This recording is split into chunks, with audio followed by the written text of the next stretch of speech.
नमस्कार. History SNMU मध्ये मी सीमा तुमचं मनपूर्वक स्वागत करते. आपण महाराष्ट्र सेट 2025चे PYQ पाहत आहोत. आधीचा जर व्हिडिओ पाहिला नसेल तर सर्वात आधी तो व्हिडिओ पहा. आपण पहिल्या प्रश्नाकडे वळूया. सेट PYQ 2025 महाराजाधिराज उपाधी सर्वप्रथम कोणत्या गुप्त सम्राटाने धारण केली? उत्तर आहे चंद्रगुप्त प्रथम. चंद्रगुप्त प्रथमचा कालावधी, त्याच्यानंतर त्याने कोणत्या प्रकारची नाणी पाडली होती आणि त्याने कोणत्या पदव्या घेतल्या होत्या, हे महत्त्वपूर्ण प्रश्न आहे, त्यामुळे ते नक्की लिहून ठेवा.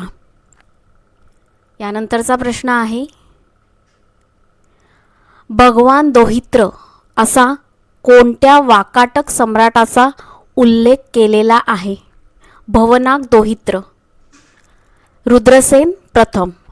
आता रुद्रसेन प्रथम कालावधी, त्याने कोणत्या प्रकारची नाणी पाडली होती, त्याचा कोणत्या अन्य राजवंशाशी संबंध आला होता, ते प्रामुख्याने लिहून ठेवा. यानंतरचा प्रश्न आहे, ताम्रपाषाण स्थळांची नावे सांगा. उत्तर आहे मालवा, जोरवे, कायथा. ताम्रपाषाण संस्कृतीमध्ये अजूनही काही स्थळं आहेत महत्त्वपूर्ण, तीही लिहून ठेवा. कालावधीही लक्षात ठेवा. यानंतरचा प्रश्न आहे, हडप्पा संस्कृतीशी निगडीत कोणती स्थळे आहेत? हडप्पा संस्कृतीशी निगडीत कोणती स्थळे आहेत? आलमगीरपूर, सुरकोटदा, बनावली. सुरकोटदावर या चॅनलवर शॉर्ट्स अपलोड आहे, तो नक्की पहा, तुम्हाला महत्त्वपूर्ण माहिती मिळेल.